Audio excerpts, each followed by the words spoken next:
Radio city से मैं हूं आरजे पंचाती राज और इस वीडियो में जो मेरे साथ गेस्ट हैं ये बहुत सारी जो हमारी आगरा की लेडीज हैं जो कि निसंतानता से और जो एक स्टिग्मा होता है बांझपन से इनकी प्रॉब्लम फेस कर रही हैं उनके ये सॉल्यूशंस देती हैं। मेरे साथ हैं डॉक्टर रजनी पचौरी जी जो कि आईवीएफ स्पेशलिस्ट हैं इंदिरा आईवीएफ से, Ravi women's hospital delegate Agra से। मैम अब एक और चीज मैं जितने भी लोग वीडियो देख रहे हैं उनके लिए मैं आपसे पूछ रहा हूँ, इंडिकेशन क्या होता है? कौन से कपल्स हैं जिनको कि आईवीएफ के लिए जाने की जरूरत है? क्या गाइड करोगे आप? आईवीएफ प्रक्रिया की जरूरत उन महिलाओं को पड़ती है जिनके नले खराब हो, नले बंद हो, या किसी महिला की उम्र अधिक हो गई हो, उसके अंडे नहीं बन रहे हैं, उसको पीसीओडी हो, या उसके पास अंडे ही नहीं हो, माहवारी बंद हो चुकी हो, तो वो महिला भी माँ बन सकते हैं। या किसी केस में पति पत्नी किसी की भी नसबंदी हो गई है, तो वो भी आईवीएफ करा सकते हैं। या आपका 2 या 3 बार आईयूआई प्रोसीजर फेल हो गया है, तो उन्हें आईवीएफ की जरूरत पड़ती है।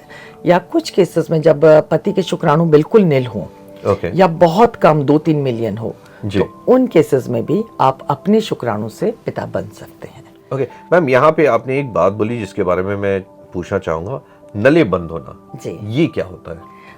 जैसा मैंने बताया कि हर महिला के एक फेलोपियन ट्यूब होती है, वो एक ट्यूबुलर स्ट्रक्चर होती है। ठीक है। अगर किसी भी वजह से वो ट्यूब डैमेज हो गई है, तो उसमें फर्टिलाइजेशन नहीं हो पाता। उन केसेस में फिर अपने को आईवीएफ पे जाना पड़ता है। तो नले बंद किसी भी महिला के, सबसे पहले मैं बताना चाहूंगी कि किसी भी महिला के नले पैदाइशी बंद नहीं होते हैं।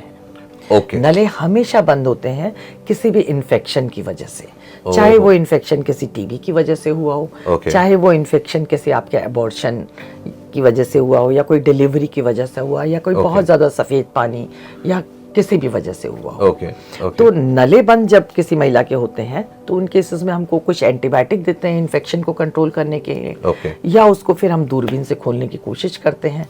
लेकिन अगर नले बहुत ज्यादा डैमेज मिलते हैं अपने को दूरबीन ऑपरेशन में, तो फिर अपने को आईवीएफ प्रोसीजर पे भी जाना पड़ता है।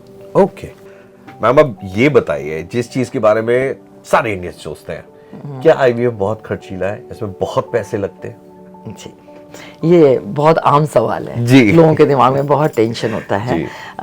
देखिए आज से 8-10 साल पहले डेफिनेटली आईवीएफ का खर्चा बहुत आता था।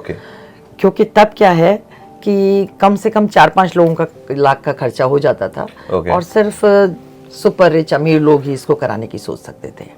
पर अभी क्या है कि सारी चीजें इंडिया में बनने लगी है, सारे आईवीएफ की लैब के सारे इक्विपमेंट्स इंडिया में बन रहे हैं। इंजेक्शंस, मेडिसिन्स, मीडिया, डिस्पोजेबल, सभी कुछ इंडिया में प्रोड्यूस हो रहा है। तो इसकी वजह से अब खर्चा काफी कम आ गया है, और आम आदमी उसको आराम से बियर कर सकता है।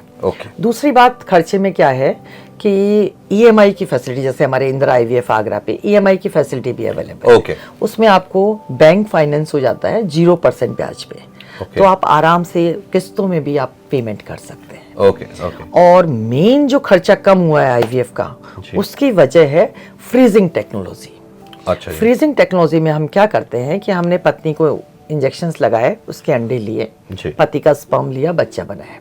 जो भ्रूण बनते हैं उनको अपन -200 डिग्री पे फ्रीज कर देते हैं। फिर आपका एक बार अपन ने आईवीएफ किया एंड डन, आपका फ्रीज में पड़ा हुआ है। उसके बाद आपको ने पहला बच्चा किया, 3-4 साल बाद आपको दूसरे बच्चे की जरूरत है, अपन ने वही फ्रीजर में से एम्ब्रियो निकाला, ट्रांसफर कर दिया। तीसरा बच्चा चाहते हैं, वही अपन ने एम्ब्रियो निकाला और ट्रांसफर कर दिया। और इन केसेस में क्या है, कभी कभी आईवीएफ फेल भी हो जाता है ना। पर आपका फेल भी हो गया तो आपको दोबारा आईवीएफ से गुजरने की जरूरत नहीं है। अपन वही एम्ब्रियो निकालेंगे और ट्रांसफर कर देंगे, तो आपका खर्चा भी बिल्कुल नहीं आता। तो इसलिए जो फ्रीजिंग टेक्नोलॉजी आ गई है, इसकी वजह से अब आईवीएफ बहुत ज्यादा सस्ता हो गया है। ये जस्ट लाइक ऐसा हुआ कि जैसे अपना आलू अपन ने बनाया, कोल्ड स्टोर में फ्रीज कर दिया। अब जब अपने को आलू की जरूरत पड़े तो फिर अपने को दोबारा से न बुआई करनी है, न सिंचाई करनी है, न खुदाई करनी है, आप निकालेंगे, यूज कर लेंगे। सेम इसी तरह से this is so important ma'am, क्योंकि ये जो एक बार किया है, पूरी फैमिली आपकी 2 बच्चे 3 बच्चे जो चाहें आप उससे कंप्लीट कर सकते हैं। वाह। अच्छा मैम यहाँ पे मेरे को ये बताइए कि क्या ये जो आईवीएफ है ये आखिरी विकल्प है, this is the last remedy? जी, एक्चुअली क्या होता है, जब कपल हमारे पास आते हैं जी, और हम उसे कह दें कि आपको आईवीएफ की जरूरत है जी, और शादी को 2-3 साल हुए हैं जी, तो कपल सीधे बोलते हैं अभी से आईवीएफ, अभी तो हमारी शादी को 2-3 साल ही हुए हैं। ओके, तो वो इस बात को सुनने को तैयार नहीं होता। Okay. उसे पहले सारा ऊपरी चक्कर, झोला छाप, टोने टोट के सारा ट्रीटमेंट उल्टा सीधा लेना है, तब जाके उसकी शादी को जब 5-7 साल पूरे हो जाएंगे तब जाके वो आके रेडी होता है कि हाँ भाई अब मेरा आईवीएफ कर दीजिए। ओके, पर आईवीएफ इस बात पे निर्भर नहीं करता कि आपकी शादी को कितने साल हुआ है। अच्छा, आईवीएफ के कुछ इस बात पे डिपेंड करेगा कि कारण क्या है, निसंतानता के कारण क्या है। Okay. जैसे कुछ क्लियर इंडिकेशन है, आपके नले बिल्कुल डैमेज्ड हैं, आपको आईवीएफ कराना ही पड़ेगा। पति के शुक्राणु नील है या बहुत कम शुक्राणु है तो आपको आईवीएफ पे जाना ही पड़ेगा, है ना। और आपके एग नहीं बन रहे हैं, आपकी माहवारी बंद हो चुकी है, आपके पास अंडा ही नहीं है, तो इनके आपकी नसबंदी, तो आपको आईवीएफ कराना ही पड़ेगा, चाहे शादी को 6 महीने क्यों नहीं हुए। बिल्कुल, बिल्कुल। तो ऐसा नहीं है। तो लोग यही गलती करते हैं, जब तक वो उल्टा सीधा ट्रीटमेंट कराते हैं, 5-7 साल बर्बाद करते हैं, उसमें उनका पैसा भी बहुत खर्च होता है। बिल्कुल। अननेसेसरी डिप्रेशन में रहते हैं, टेंशन में रहते हैं, एक ही टाइम सोचते रहते हैं कि बच्चा कैसे हो, बच्चा कैसे हो। है ना? और सबसे बड़ी बात, उनका कीमती वक्त बर्बाद हो जाता है।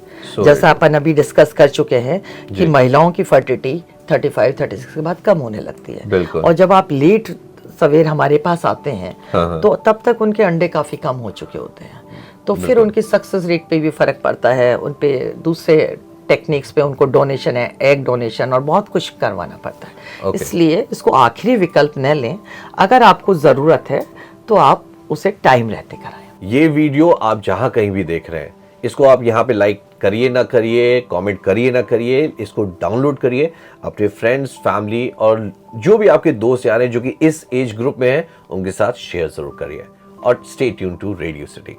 Thank you.